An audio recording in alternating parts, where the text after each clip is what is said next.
Hey, what's up? It's Addy. In this video, we're going to dive into the harmonies of the song Son of Sam by Elliott Smith, and I'll share some of the thoughts I had about it along the way. I want to thank and give a shout out to Daniel, who brought in his own analysis of this song for one of our lessons last month, which in turn sparked the observations that I made in going over it with him, which will be fleshed out in this video. If you want to do stuff like that and get better at theory and analysis, send me an email to book a lesson. Let's get into it.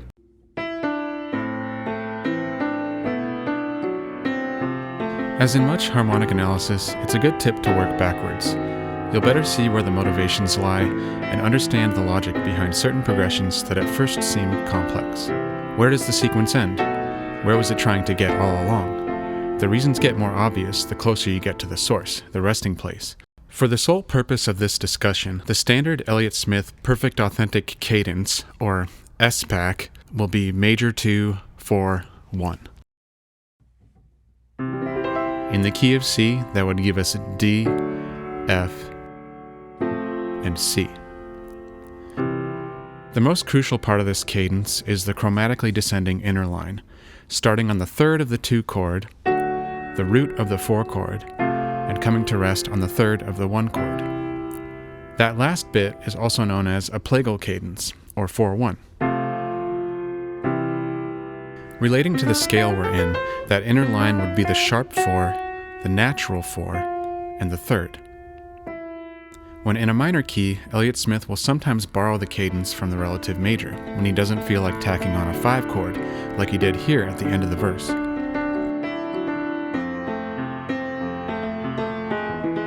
So for a song like Son of Sam in A minor, we'll take the SPAC 2-4 from C, but resolve it to A minor, what would be the 6 in C, aka the relative minor key. The descending line remains prominent. Analyzed in A minor, that's now the major 6th, minor 6th, coming to rest on the 5th of A minor. And the chords would be major 4, 6, 1. You could also come at it from the modal angle and say that the major 4, D major, comes from the Dorian mode of A minor, and that flat 6th, F major, from the Aeolian mode of A minor. It's up to you. In a way, it's a type of deceptive cadence, when you're expecting the major resolution, but you get the relative minor instead. This is where we'll be pulling most of our unique cadences from on Son of Sam, the 3 chords D, F, and A minor.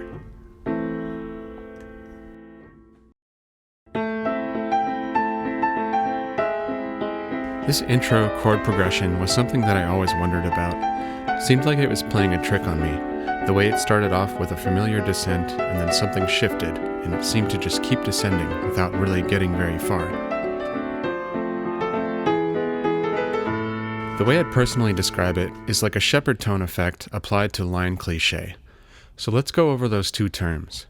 A Shepard tone is an auditory illusion consisting of a tone that appears to be constantly rising or falling in pitch. In the background is a descending Shepard tone, courtesy of white noise market. The Shepard tone is constructed with a rising or falling tone looped so that it overlaps itself exactly 1 octave apart and cross-fading to create the perception of fluid motion. The effect is as if the pitch is perpetually falling yet never actually gets lower. But there are much better explanations out there. I'll link some that I like below. Line cliché, as you may recall from the Strung Out Again video, is when a voice moves up or down chromatically through a chord progression. In this case, we have a run-of-the-mill descending minor line cliché. It starts on the root and descends chromatically for a bit. The exact harmonies that surround it are more or less up to the composer, but in the popular forms of the 20th century, they typically start out something like this.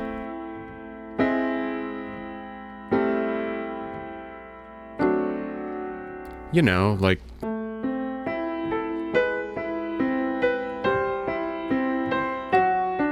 Whoops, you weren't supposed to see that. Now this is a very personal pitch space perception of my own. I don't expect everyone to feel the same way, but I perceive a sleight of hand on this 4th chord that allows the magnificent pivot that follows. My inner ear expects this bottom tone to push down to the major 6th like it always does in these sequences. Yet in reality, that F-sharp tone teleports to the upper ether, while the bottom tone sneaks back into the starting place of A, forming the 4 chord in second inversion, or D7 over A. A nondescript disguise that allows this chord progression to pass the line cliché checkpoint without drawing attention.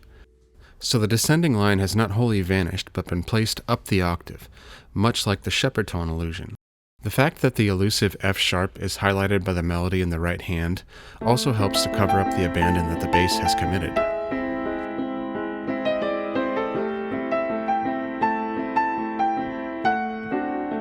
From there, the F-sharp freezes in place, and the bass restarts its descent from A. I predict there will be some arguments about this chord that I'm calling E major add 9 over G sharp. Some may want to call it G sharp half diminished 7. I always thought it sounded like a minor 7 chord with a missing 5th. The answer's not very important. The lines will move the same way no matter what you want to call it. But I hope my logic in simplifying it this way serves to clarify how I see it functioning. I've chosen to call it a type of E major because it will cleanly tie into the Smithian harmony practices we've outlined, specifically the PAC 2-4 movement. We're in A minor, so thinking in the relative major key of C, this would give us D and F, as mentioned earlier, that pairing of major chords a minor third apart. Transpose that up a full step and we get E to G. Put that in front and we get this little string of chords, an all major chord sequence that alternates rising a minor third, then falling a fourth.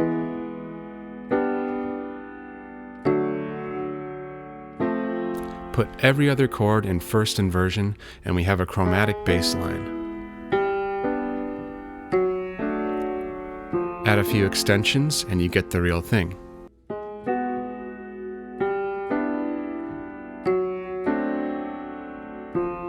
Let's slap a 5 chord on the end.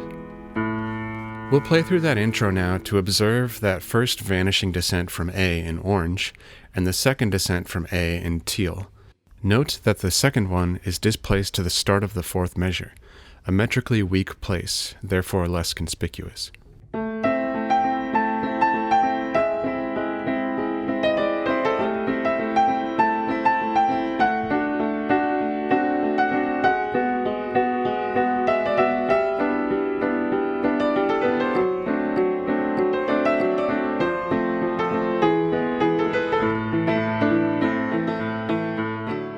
As for every artist who puts care and rigor into their work, one eventually seeks to expand upon the forms and patterns they've been working with. If the distinct elements of a chord progression or a song form could be concentrated, the composer could cut the fluff, so to speak, and carve their own space for experimentation and embellishment. Thus, what I'm calling a variable area may be born. For a clear example of a variable area in a chord progression, let's take a look at the 12-bar minor blues as embellished by jazz composers of the 1960s. As you may know, the most basic 12-bar blues consists of the 1, 4, and 5 chords in this timing.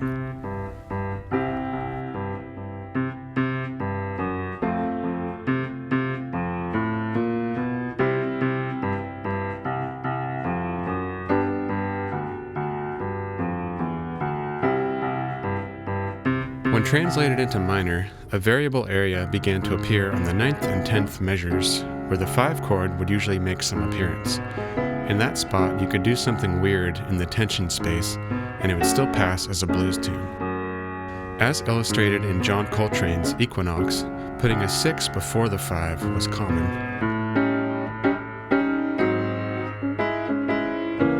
Wayne Shorter's Footprints did away with the whole dominant thing in measures 9 through 10 in exchange for his penchant, colorful, free tonality. Yet it's totally a blues and you can still feel it.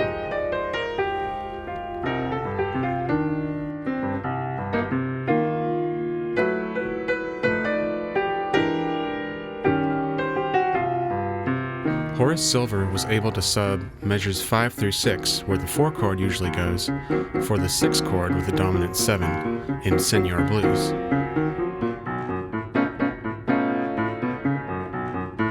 As well as a classic walk down to the 4 in measure 10.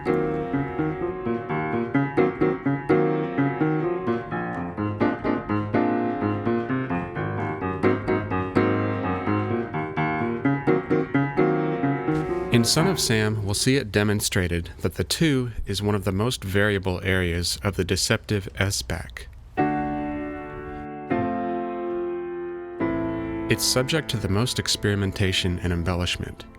As it contains that sharp 4 tone of the relative major key, F sharp, you can see that strangeness is just kind of in its character, and he could still preserve that descending inner line while experimenting with color. That's the thread I'm going to use to explain the reasoning behind some of these chords, you know, in my opinion.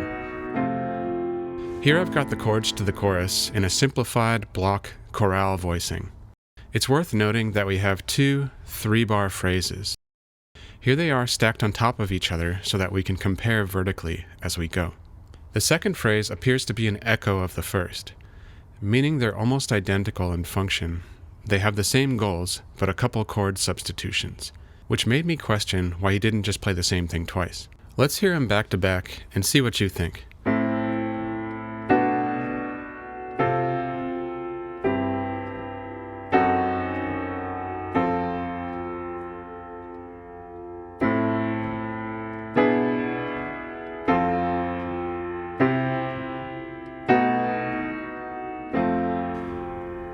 Almost the same, right? This section is what really got my brain ticking about a variable area of the cadence, which I have circled in yellow here. So not to make an ass out of you or me, but I'm basically inferring that the part circled in yellow is the variable area of a deceptive S-back, and that these chords within are spicy substitutions for a tamer, lamer, and totally mythical 2 chord. Don't worry, we'll break it down. I trace my reasoning to the common tones they share with the D major chord. As we'll see, they all contain the critical tone of F sharp, the 3rd of D, which will fall chromatically in the cadence, as well as the tone A that will carry through as a common tone into the F chord.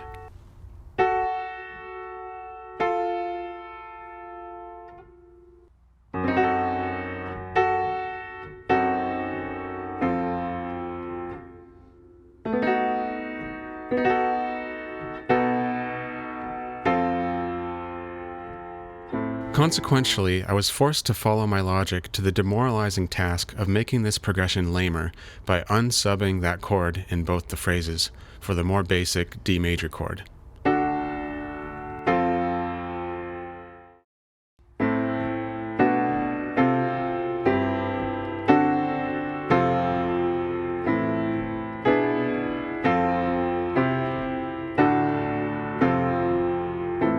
Yeah, sorry about that.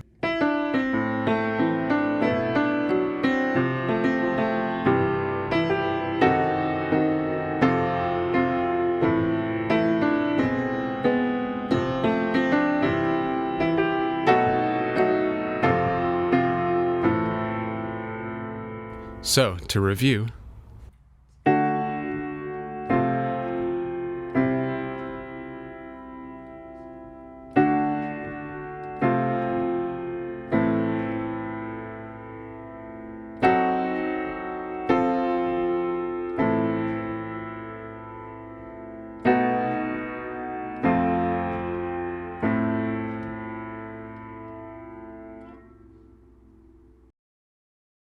Homework Assignment 1. What other chords could you think of that could be substituted for this variable area in the progression with the parameters that it must contain the sharp 4 tone, F sharp in this case, that will descend chromatically?